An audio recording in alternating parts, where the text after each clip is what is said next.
네, 우리 옆에 분 한번 인사하도록 하겠습니다. 잘 오셨습니다. 제 옆에 앉아주셔서 감사합니다. 네, 오늘 본문의 말씀을 통해서 경건 7번째 시간으로 삶으로 드리는 찬송이 참된 경건입니다. 삶으로 드리는 찬송이 참된 경건입니다 라는 제목으로 말씀을 나누도록 하겠습니다. 우리 지난주에 이어서 찬송이 뭔가, 찬송을 어떻게 드려야 되는가, 우리가 교회로서의 찬송을 어떻게 우리 합심해서 온 마음으로 나아가야 되는가에 대해서 이어서 우리가 말씀을 나누도록 하겠습니다. 에베소서 5장 19절 말씀에 보시면 시와 찬미와 신령한 노래로 하나님을 노래하라라고 이렇게 이야기하죠. 지난주 오후 예배에 우리 찬양대 헌신 예배 때 본문이었습니다. 자, 그렇다면 시와 찬미와 신령한 노래가 무엇을 얘기할까요? 오스카 젠겐이라는 분이 있는데, 이분이 이 시와 찬미와 신령한 노래를 이렇게 구분했습니다. 시는 보이시나요? 네. 시와 찬미와 신령한 노래로 이렇게 했는데, 위로 올려야 되나? 밑으로 내려야 되는데. 이건 했고요. 자, 넘겨주세요. 안 되겠다. 여기.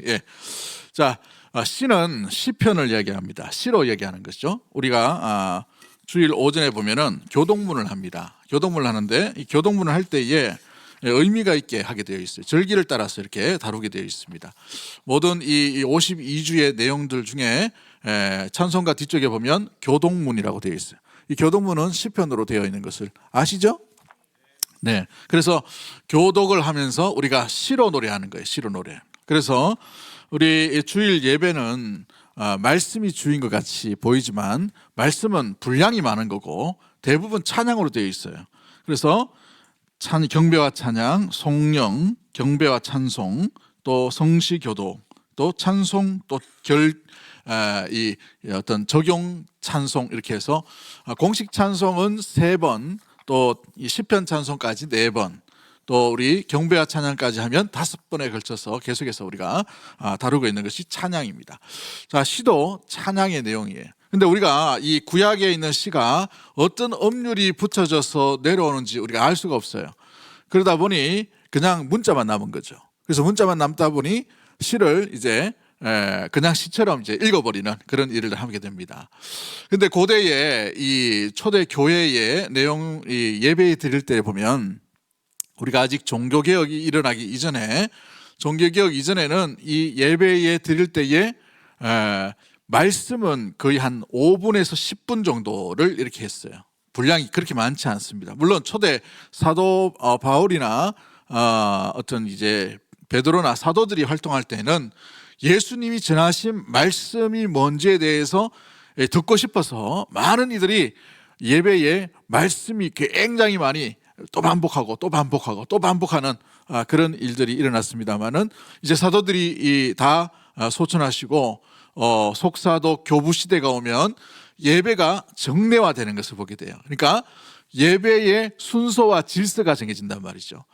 예배의 순서와 질서가 정해질 때에 성경 말씀도 이제 66권으로 정경화되어 있고, 그래서 말씀을 어떻게 해석하는가가 이 사제의 종교개혁 이전의 사제입니다.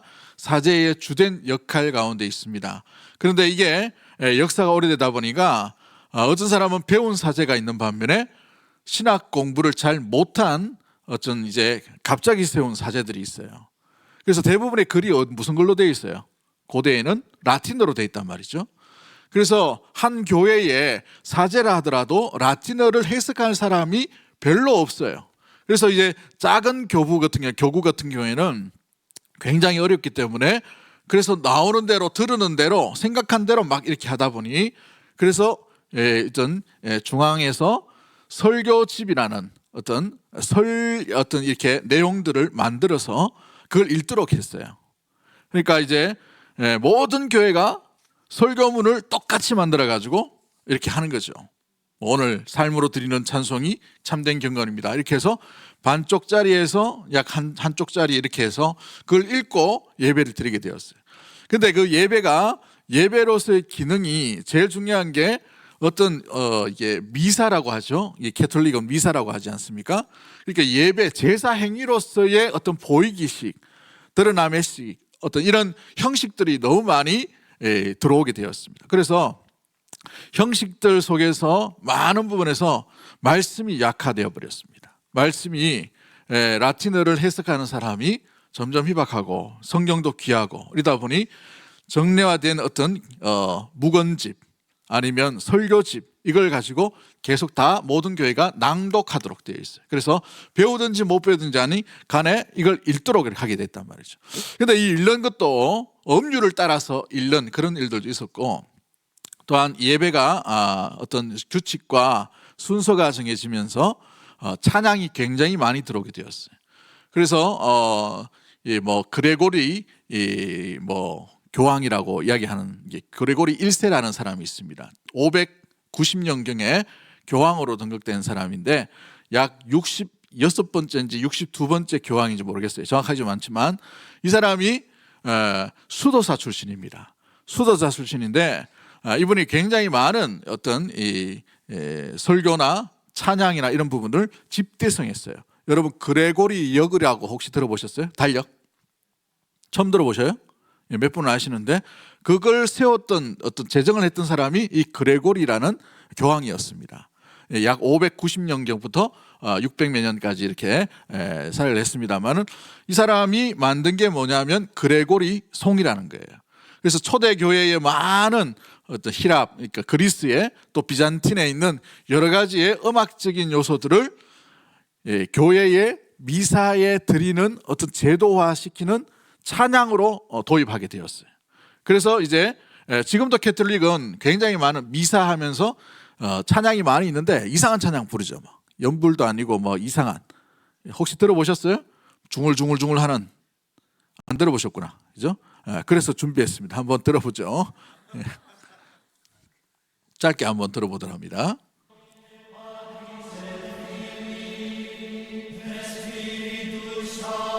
라틴어.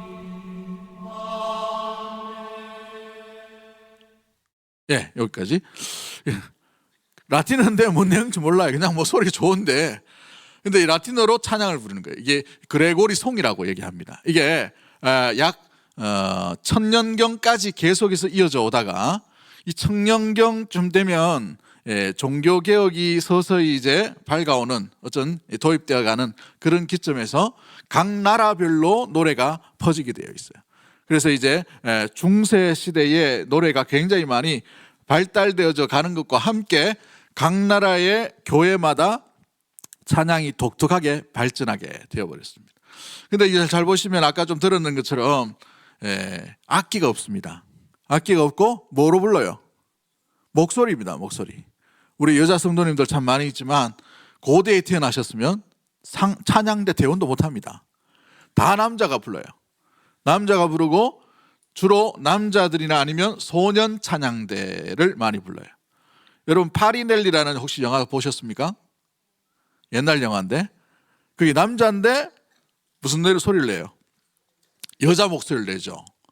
그래서 이제 뭐 좀 이렇게 굉장히 좋지 않습니다만은 어릴 때에 거세를 내버려요. 그래서 변성기가 지나가지 않도록 해서 아주 높은 고음을 남자가 부를 수 있도록 했던 그 이유 배경이 뭐냐면 여자들은 찬양대 대원으로 못 서기 때문에 그랬어요. 지금도 보면은 캐톨릭이나 좀 전통적인 캐톨릭입니다. 올드한 캐톨릭들은 여자 안 세워요. 남자들만 찬양대 대원으로 이렇게 수도사들 보시면 이렇게 되어 있는 거 보게 되죠. 지금도 그렇게 하고 있는데 아무튼 이 그레고리송의 특징이 뭐냐면 대부분 가사를 띄워서 가사가 단조롭게 되어 있어요. 뭐 그리스도 뭐 이렇게 뭐 성부 하나님 성자 예수님 뭐 이렇게 합니다. 그래서 굉장히 많이 음을 넣어서 이렇게 하게 되어 있어요.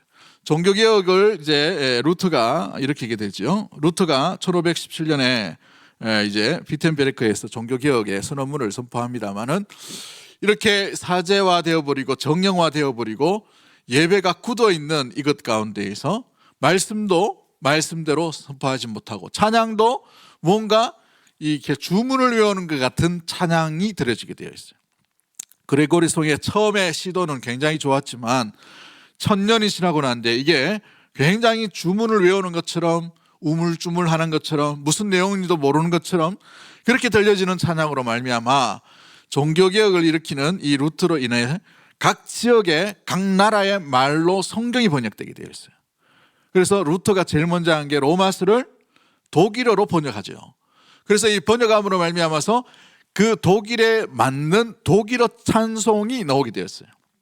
그래서 이 캐톨릭의 미사처럼 정형화된 찬송, 굳어있는 찬송이 아니라 우리의 말로, 우리의 내용으로, 우리의 심령으로 고백되어진 찬송, 고백 찬양을 드리자 해서 종교개혁파들은 이제 고백송을 많이 부르게 되었어요. 그 고백송의 대부분이 뭐냐 하면 시편을 많이 하게 됩니다. 시편 찬송이 대부분 1편부터 150편까지 시편 찬송을 만들게 되었어요. 우리 찬송가에도 루터의 시편 찬송이 한 곡이 실려 있습니다. 찬송가 585장 한번 펴보십시오. 585장 펴보시면 내주는 강한 성인이, 그렇죠? 방패와 진리 되시다 라고 되어 있어요. 방패와 병기 되시니 큰 환난에서 우리를 구하여 내시리로다. 옛 원수 마귀는 이때도 힘을 써 모략과 권세로 무기를 삼으니 천하에 누가 당하랴. 이걸 시편 46편의 이 시편의 내용을 가지고 그대로 이렇게 곡을 붙여서 찬송을 드리게 되는 시편 찬송을 이제 보급하게 되어 있습니다. 그래서 개혁파, 전통적인 개혁파는 대부분 교회에 예배를 드릴 때에 무슨 찬송을 드리냐 하면 시편 찬송을 드려요. 지금도 굉장히 올드한 개혁파, 특히 우리보다 더 보수적인 개혁파들은 스위스 개혁파, 그다음에 저기 잉글랜드 위에 있는 나라가 무슨 나라예요? 스코틀랜드. 그게 장로교 시초입니다. 장로교 시초. 그쪽에서는 아직도 시편 찬송을 부릅니다. 여러분 유튜브에 시편 찬송 부르시면 이상한 곡조인데 그레고리 송은 아닌데 이상한 곡조를 붙여가지고 막 이렇게 부르는 찬송이 있어요. 잠깐 한번 들어보죠. 시편 23편의 내용입니다.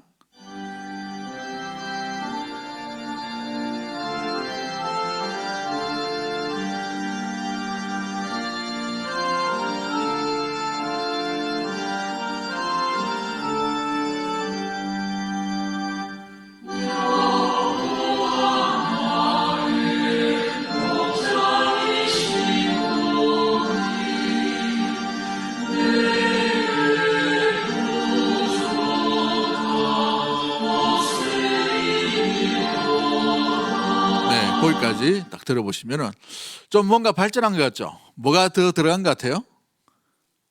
올겐이 들어가 있죠.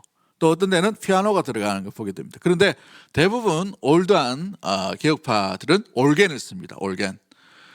원래 이 피아노는 그냥 대중적인 악기에 해당되어 있어요.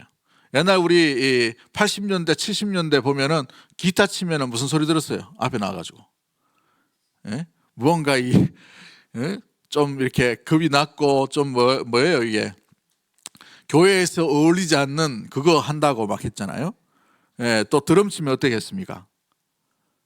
어디서 교회에서 드럼 치냐고 막 이렇게 했지 않습니까? 옛날에는 피아노가 그랬습니다.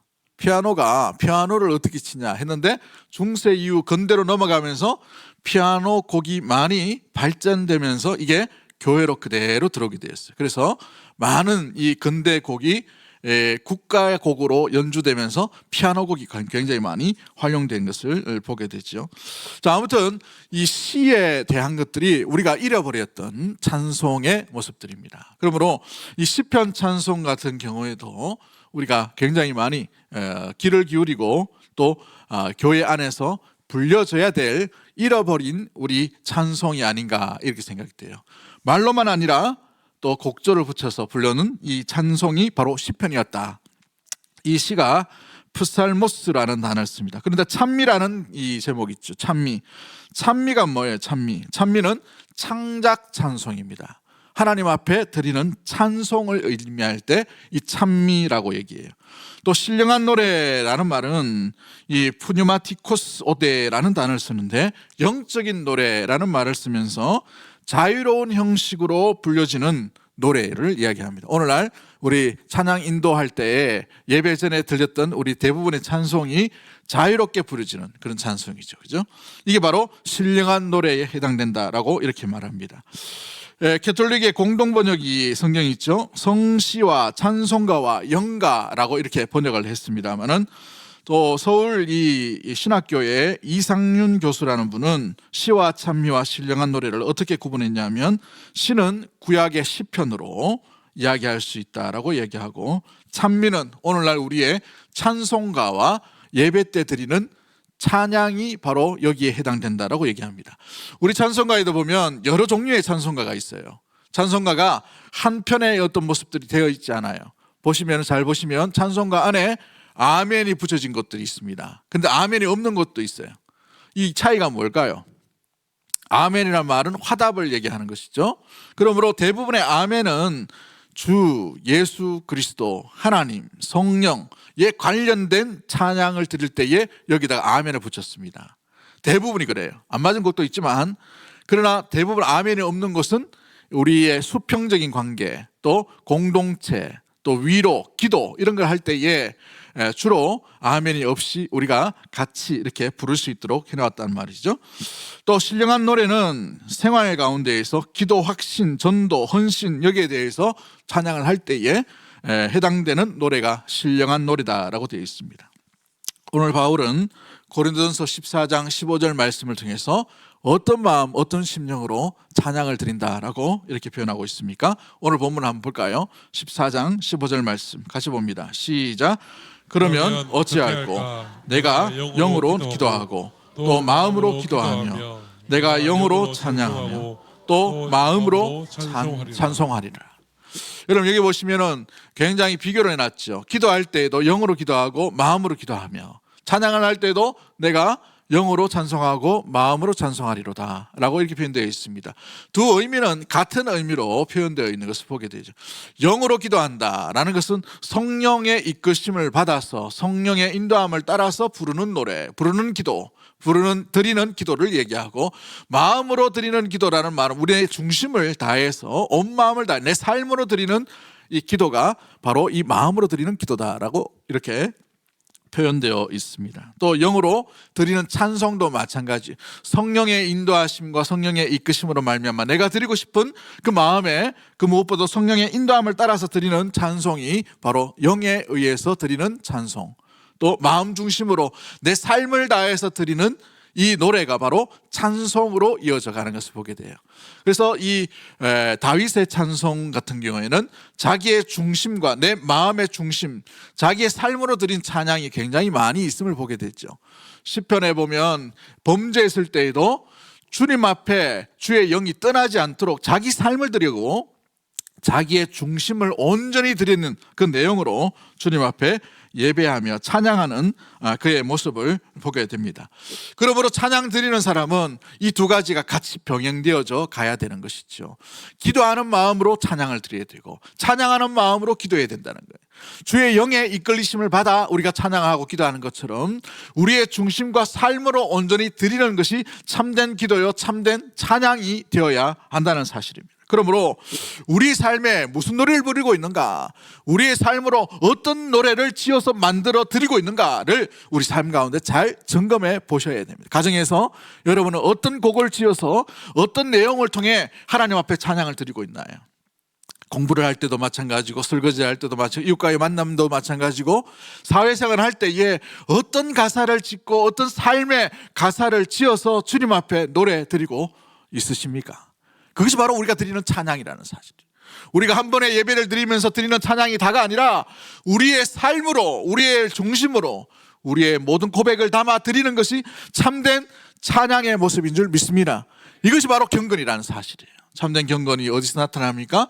기도하듯이 찬양을 드리는 것, 찬양하듯이 기도하는 이와 같은 의미가 바로 여기에 있는 것이죠. 그러므로 문자 그대로 하나님을 찬양하는 노래가 우리 가운데에 무엇보다도 우리의 삶의 고백이 담겨져 있는 주의 영의 기뻐하심을 따라 온전히 드리는 찬양과 찬양의 사람들이 되는 우리 믿음의 모든 경건한 자들이 되기를 주의 이름으로 간절히 축복합니다. 그래서 하나님은 우리가 찬양 드리는 것에 관심이 있으신 것이 아니라 하나님을 찬양하는 자들은 하나님께 초점을 맞춰야 돼요. 하나님께 초점을 맞추지 않는 찬양은 위험한 찬양일 수 있어요. 우리가 드리는 어떤 수평적 수직적인 찬양 가운데도 마찬가지입니다.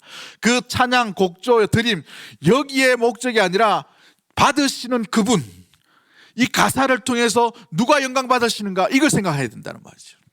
우리의 삶에 드리는 것도 마찬가지죠. 한 주간의 이 삶 가운데 실패하고 좌절하고 넘어졌지만 그럼에도 불구하고 주님 앞에 다시 나아갑니다. 주님 받으실 줄 믿습니다. 불쌍히 여겨주시고 용서하여 주시고 주의 십자가의 보혈을 의지하여 다시 나가오니 함께하여 주옵소서. 삶으로 드리는 거예요. 삶으로. 실패한 자, 마치 탕자의 비유처럼 돌아온 이 아들이 겸손히 납작 엎드린 가운데도 이 아들을 부둥켜 안고 아들의 신분을 회복시켜주는 아버지께서 계신 것을 기억하며 나아가는 것이 바로 삶으로 드리는 것이에요. 실패했다고 좌절하는 것이 아닙니다. 실패했다고 낭망 드리는 것이 아니에요. 실패했다가 우리가 찬양 드릴 수 없는 존재가 아니라는 사실을 우리는 기억해야 하는 것이죠. 그러므로 찬양과 찬양을 드리는 자, 찬양팀과 찬양에 관련된 우리 모든 심령들은 음악이라는 매개체를 통해 하나님을 온전히 섬긴다라는 사실을 기억하고 모든 교인들이 이 훌륭한 사역 가운데 모두가 동일하게 함께 있다는 사실들을 항상 기억할 수 있는 우리 모든 가족들이 되기를 주의 이름으로 간절히 축복합니다. 그러기에 이 음악은 잘 준비를 하셔야 됩니다. 준비 없이 찬양이 되어질 수가 없어요.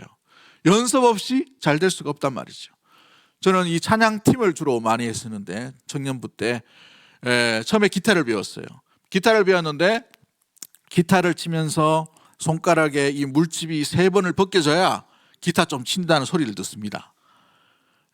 믿거나 말거나 하신데 물집이 다 터져야 돼요. 물집이 다 터져야 돼요. 그만큼 연습을 해야 된단 말이에요. 어느 날 헌혈을 하려고 이제 피 뽑으려고 이렇게 헌혈 이렇게 그 바늘로 찌르죠, 그죠? 혈액형 검사하려고 아무리 찔러도 피가 안 나오는 거예요, 이게. 그래가지고 너무 신기해가지고 이분이 무슨 사람인가, 청년인데. 그래가지고 오른손을 내라 그래가지고 오른손을 했어요. 오른손 여기하고 따는데 여기도 피가 안 나오는 거예요. 그래서 뭐 하십니까? 물어보더라고요. 그래서 뭐 악기 좀 만집니다. 이러니까 왼손은 이게 기타 치니까 이해가 되는데 오른손은 왜 그러냐고 하니까 베이스도 칩니다 하니까 베이스 기타는 이 손가락에 여기 물집이 다 벗겨져 가지고 이 굳은 살이죠. 굳은 살이 다 베겨요. 여기도 베기고 다 해가지고 지금 하나도 없습니다. 지금 하나도 없지만 아무튼 준비를 하셔야 돼요. 찬양 악기를 다루는데도 마찬가지고 노래를 부르는데도 마찬가지예요. 준비 없이 찬양을 드린다는 것은 우리가 예배 드림 가운데 마음의 자세를 하지 않고 드린다라는 생각을 가진 거예요. 찬양팀 우리가 쓸 때마다 준비 없이 드림에 대한 마음 가운데 주님 앞에 죄송한 마음들이 항상 있어야 돼요. 시간이 없잖아요. 그러나 무엇보다도 준비를 더욱더 철저히 할 수 있는 마음가짐과 태도와 자세를 항상 갖추셔야 돼요. 악기 같은 경우에는 집에서 미리 연습을 하셔야 돼요. 예전에 제가 찬양팀을 할 때는 찬양 합주를 배웠는데 그 드럼 스틱으로 두드려 맞으면서 배웠습니다. 옛날에 왜 그렇게 많이 팼는지 모르겠는데 대구 시내에서 배웠어요. 대구 시내에서 배웠는데 하나 틀리니까 손가락을 탁 때리더라고. 군대에서도 안 맞았는데 참, 그죠? 그러면서 이렇게 음률과 박자와 이걸 막 이렇게 하라 그러더라고. 이게 뭡니까? 왔다 갔다 하는 거. 그거 갖다 놓고 하니까 이게 너무 힘든 거예요. 우리끼리 맞춰서 하니까 괜찮았는데 실제로 정확하게 이게 해보니까 다 틀린 거죠. 드럼 박자 틀리죠. 베이스는 베이스대로 따로 놀죠. 키보드는 키보드로 따로 놀죠. 안 돼요. 정확하게 해야 되죠. 그리고 또 이 전주와 또 박자와 이 악기가 여기서 뭘 들어가고 여기서 누가 들어가고 여기서 무슨 음색을 넣어야 되고 누가 먼저 전주를 하느냐, 이거 다 이거 훈련하고 연습을 해야 되는 거예요. 그래 하다 보니까 하나씩 늘어가는 것이죠. 어느 좋은 서울에서 있는 찬양팀이 뭔가 앨범을 발매하면 그거 앨범 이 테이프 있지 않습니까? 그건 너덜너덜 할 때까지 들었어요. 그걸 청음을 해야 되거든요. 청음을. 그래서 자기 악기는 자기 소리를 들어야 됩니다. 자기 악기인데 자기 악기 소리가 안 들리면 음악 시작하는 것이 뭐라는 거예요? 맞죠, 그죠? 우리 지휘자님, 그죠?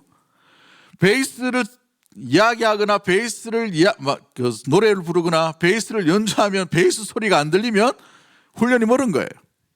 오늘 우리 베이스 굉장히 찬양이 목소리 좋고 이렇게 한데 소프라노 소리가 안 들리면 소프라노 소리 청음이 멀었다는 거예요. 기타도 마찬가지고 피아노도 마찬가지죠. 그렇게 연습을 하셔야 되는 거예요. 모든 것을 맞추고.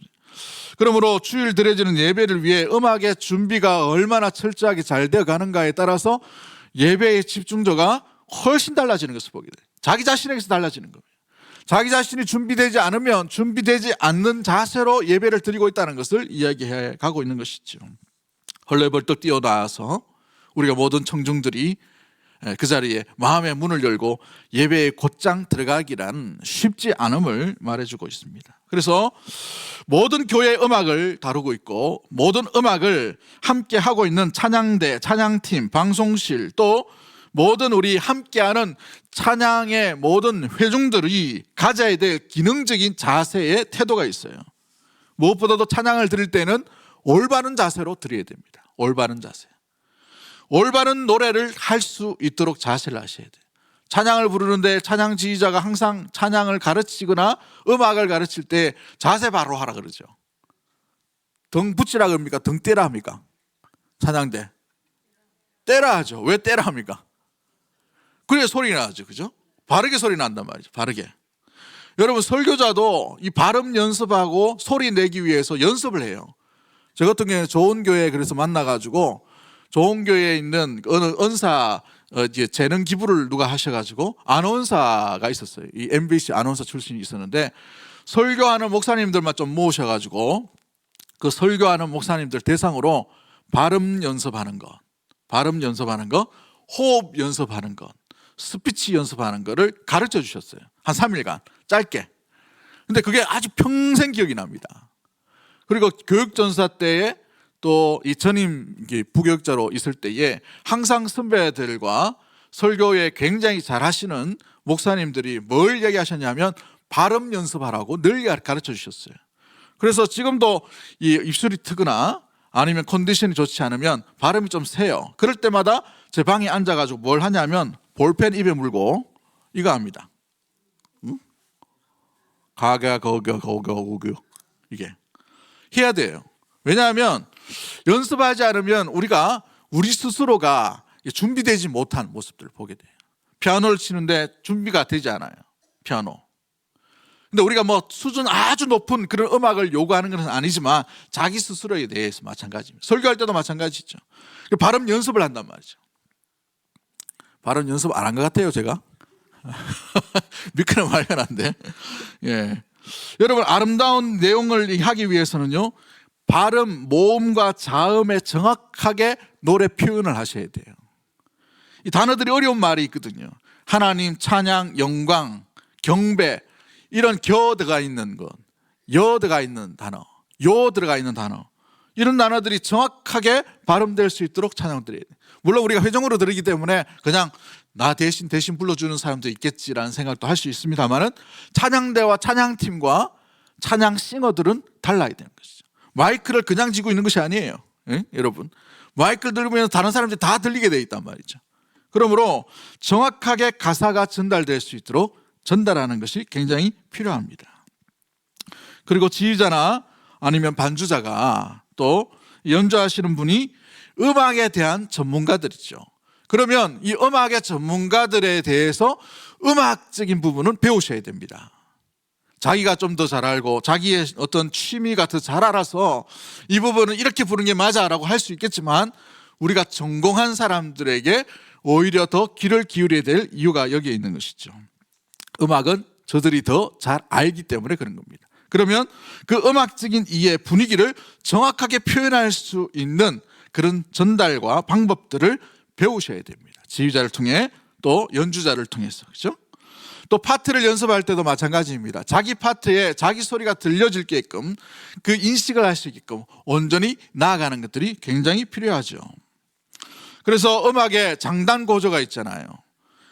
줄어드는 부분이 있고 확대되는 부분이 있고 강조해야 될 부분이 있고 천천히 해야 될 부분이 있습니다. 설교도 마찬가지죠. 맨날 소리 지르는, 굉장히 소리 지르는 이런 설교는 힘들어요, 듣기가.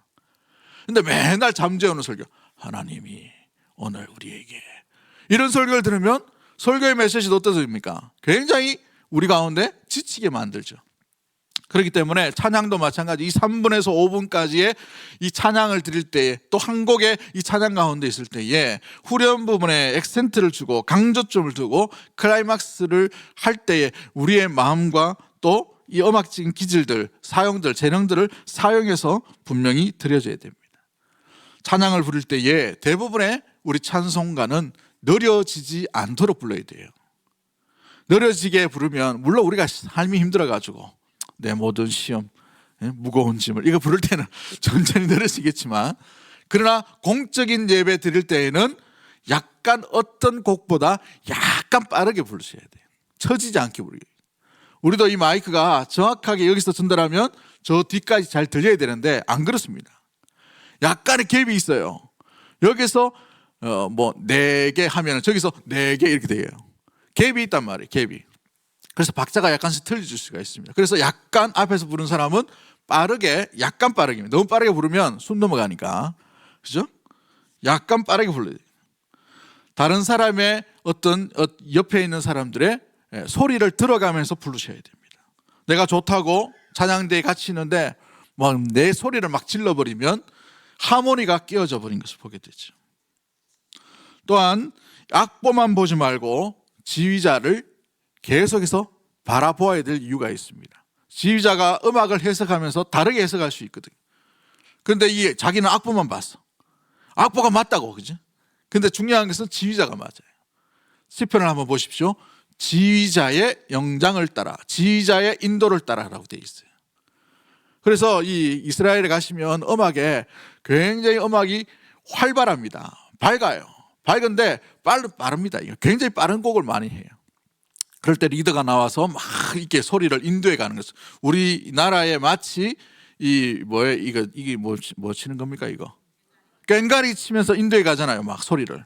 그것처럼 앞에 나가서 탬버린 비슷한 걸 막 북 같은 걸 쳐요. 막 치는데 굉장히 빠르게 이렇게 인도해 가는 것을 보게 됩니다. 자, 찬양대와 우리가 찬양을 드릴 때에 아름답게 바람직한 자세의 모습들, 찬양대 찬양팀의 10계명이라는 책을 썼던 김동기 목사님과 황하운 전사님이 썼던 책이 있어요.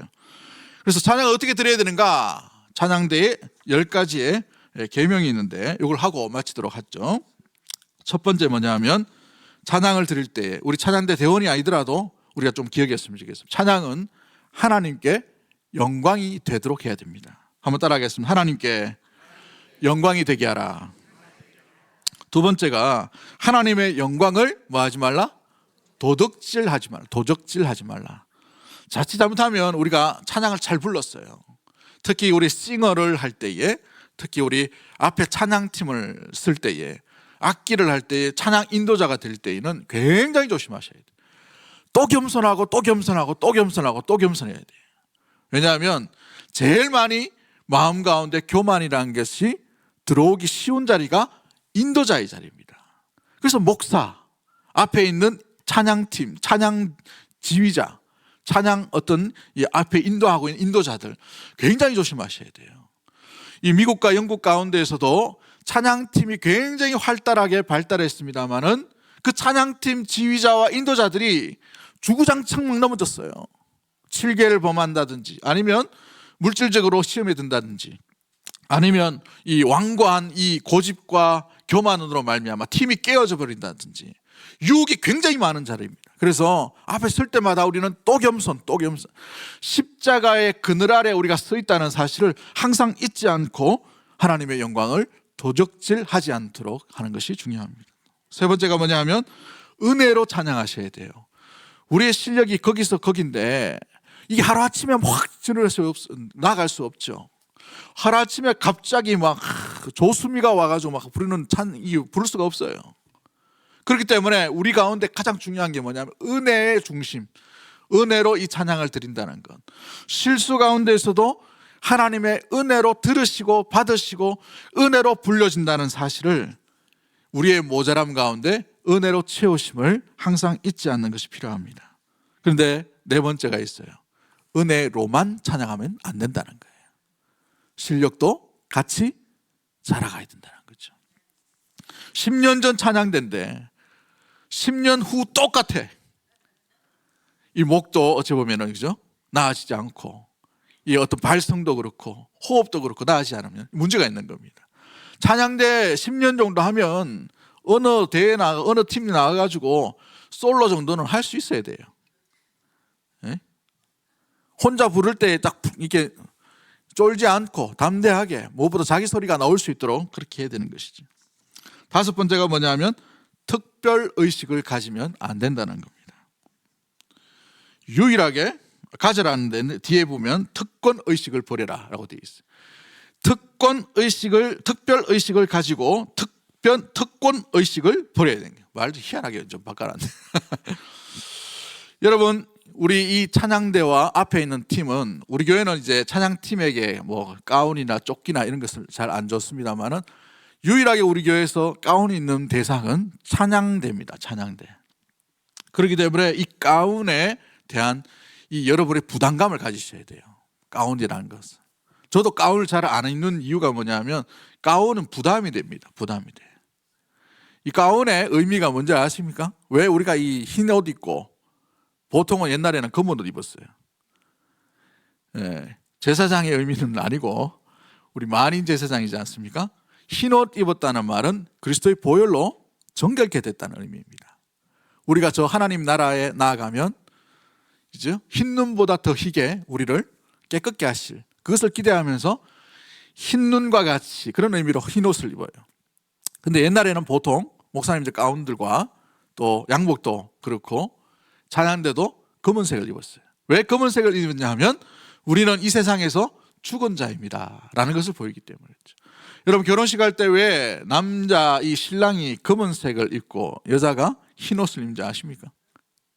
원래는 이제 이 여자분이 올 때 이게 면사포를 덮고 와야 돼요. 덮고. 다 결혼해가지고 뭐 소용없지 뭐 이제. 근데 다 요즘은 다 벗고 오잖아요, 그죠? 원래 이걸 씌워서 바꿔서 이렇게 들어주는 거는 목사가 해야 될 일이에요. 의미는. 근데 남자에게 검은 것을 입으라는 것은 이제는 세상 다른 여자와 죽고 이 여자로 말미암아 새롭게 나아가는 존재라는 것을 의미하기 위해서 검은색을 입어요. 면사포를 벗겨주는 것도 마찬가지죠. 이 사람만 바라봄으로 말미암아 이 가정에 하나님 나라의 천국을 이루라는 거예요. 그래서 흰 옷을 입히고 면사포를 벗겨주는 거예요.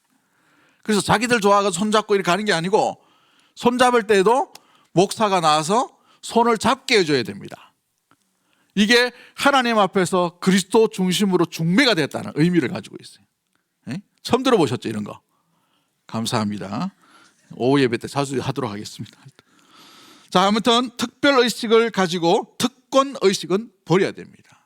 우리끼리, 우리 모습들. 이건 버려야 돼요. 일곱 번째가 뭐냐면 공동체적 사명을 가져야 되지만 공동체를